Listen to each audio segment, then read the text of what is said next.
Texas Memorial Museum was built by the Texas legislature between 1936 and 1938 as part of the Texas Centennial to celebrate the 100-year anniversary of the independence of Texas.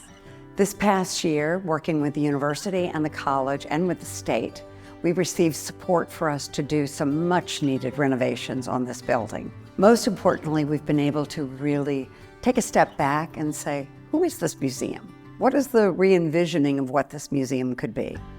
Texas Science and Natural History Museum tells the story of life in the natural world from the beginning of time, from when the planets were first formed, all the way through the age of the dinosaur, to current time. And then we also tell the story about the advanced research that's happening at the university today about things that are going to make an impact on life in the natural world. We started with really the Great Hall and then the gallery that's next to it. The Great Hall has been renamed Texas Titans, which refers to the two major animals from the Cretaceous period that are in the Great Hall. One is the Quetzalcoatlus, the pterosaur, the largest flying animal ever with a 33-foot wingspan, as well as the new Tyrannosaur. The Tyrannosaur was built and custom made for us, and it's based on the maxilla, the jaw that was found in Big Bend National Park.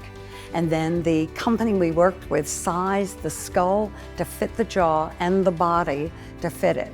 So it's a unique Tyrannosaur. The room behind me here is called Texas Transformation, and it tells the story of life in Texas over 600 million years. And so you start at the very beginning and go through all of the different periods and ages coming up to our current period where humans have had an impact. And then one of my favorite exhibits here is the one that compares bison to the longhorn. And the impact of that is to show the difference that humans might have had on the animals in our particular area. Bisons have been here for a couple 100,000 years. Longhorns have only been here since the 1500s. They were brought here by the Europeans, but as we like to say, they got here as soon as they could.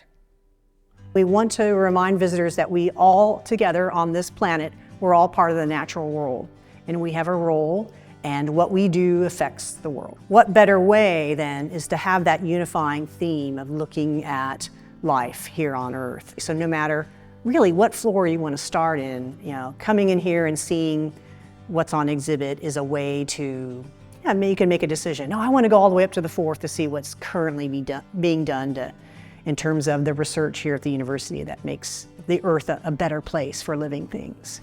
Or no, I want to go into deep time. So I'm really inspired by some of these really ancient fossils from the Cambrian, or I really like the bison from the Ice Age. I'm going to go downstairs and explore more by spending time in those paleontology galleries. There's many parts of the museum that are still in process. As we say, we're evolving. We're not done yet. So we're going to bring the same kind of exciting exhibits to the other floors, to the Paleo downstairs, to the Discovery Center, but also to the third floor, which is our Texas Wildlife floor. And then finally, our last floor will be the fourth floor, and that will be all new exhibits where we talk about this research that's happening at the university that's making a difference on life in the natural world. What's most exciting for me is seeing the families coming into the museum again and being so excited, the children coming in, people of all ages coming in and being learning and seeing and not be intimidated by science, but to learn about science.